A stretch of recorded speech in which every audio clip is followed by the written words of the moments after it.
Another potential cause of the crash is the plane's ailerons. This part of a plane's wing controls the angle of a plane's turn. A malfunctioning aileron could have caused the plane to roll to the right.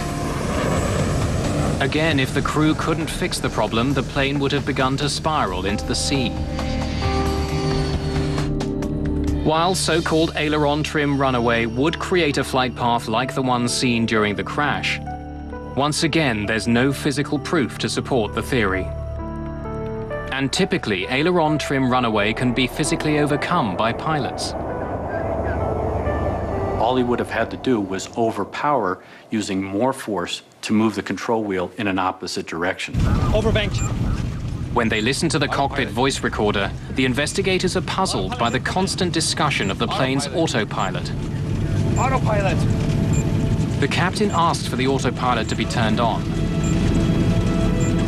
But it had no effect, and the plane began to plummet to the sea. And earlier in the cockpit recording, investigators uncover another curious exchange. Captain Kader began the initial turn over the Red Sea manually, but decided to let the autopilot take over. Autopilot? The flight data recorder shows that the autopilot was indeed turned on as the plane climbed. Not yet. But then the captain appears to change his mind.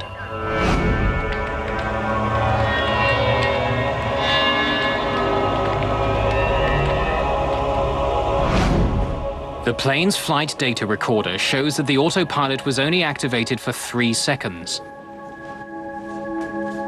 But investigators wonder if the autopilot had malfunctioned and stayed in command of the jet. The automated system could have continued to control the plane, flying it to the right, even after the pilots thought it had been disengaged.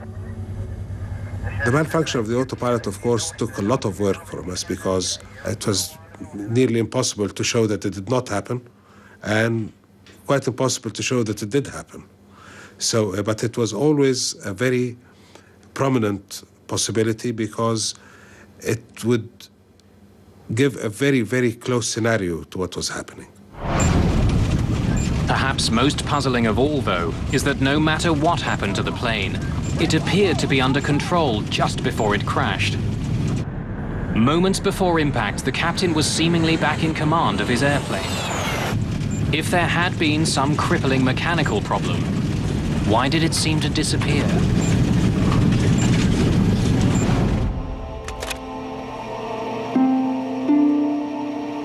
Some members of the team want to consider something besides mechanical fault: the pilots themselves. I think the major concern for the United States was that the human factors elements of this accident weren't thoroughly explored. Perhaps the high esteem given to Egyptian pilots was getting in the way. In Egypt, pilots are very respected, and in particular, Air Force pilots are very highly regarded. For the past 26 years, the country's president has been a highly decorated Air Force officer. In an environment like this, the pilot is somewhat immune to suspicion. When something goes wrong, the natural tendency is to blame the equipment. And on this flight, the pilot was a war hero with thousands of hours of experience. Studying the flight data recorders again, the investigators discover something peculiar. Even before the plane's bizarre turn to the right, 3 things all seem to happen at the same time. Instead of a smooth left turn, the plane begins to come out of its turn early. The nose starts to rise, and the plane's airspeed decreases noticeably. But during this time, the pilot says nothing. It seems that he's unaware of the changes to his flight path. I've flown out of Sharm el-Sheikh at nighttime and in the same type of aircraft. And in no way should the pilot allow the airspeed to drop by as much as 30 knots, or the bank angle to change beyond 5 degrees without clearly stating the reasons for the change in the flight path. Some investigators consider a provocative theory that might explain this seemingly bizarre behavior. Perhaps Captain Kader had been affected by vertigo.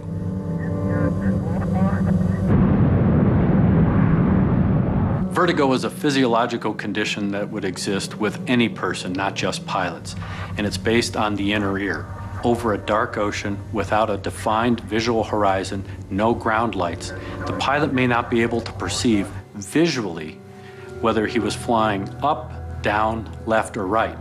And if the fluid in his inner ear was moving or he tilted his head, that may induce a sensation, a physiological sensation, that may cause the pilot to believe the airplane is flying straight and level when it's actually turning.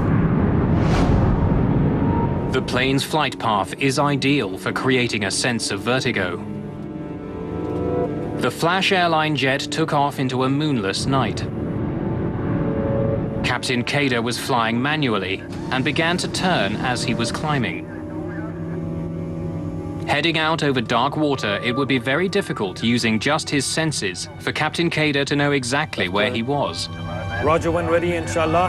Left turn to establish 306, Sharm VOR.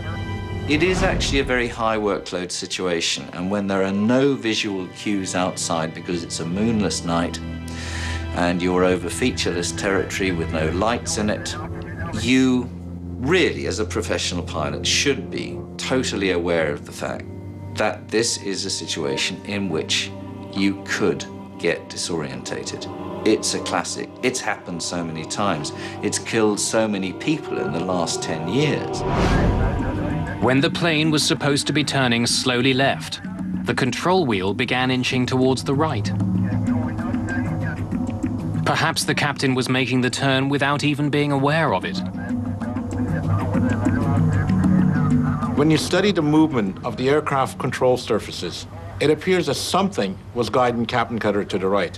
Now, that could have been a false horizon or something he's seen outside of his window. See what the aircraft just did? Or perhaps he believed he was actually correcting a problem with the plane itself. He thinks he's gained his flight path again. And all of a sudden, at this moment, he receives contradictory information. Turning right, sir. What? Aircraft is turning right. The contradictory information adds to the pilot's confusion. He believes he's fixing a problem when he's told his problems have just started.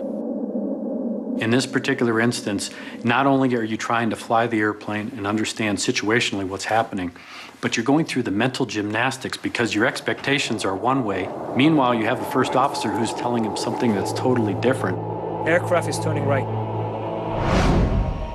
Egyptian investigators agree that Captain Kader may have suffered some form of disorientation during the flight. But they don't believe it was the only problem the crew was dealing with. I don't really have a very clear indication that there was disorientation, but it's possible. There was a recovery from disorientation. The time to find out the problem and take the corrective action needed was more than the time left before impact.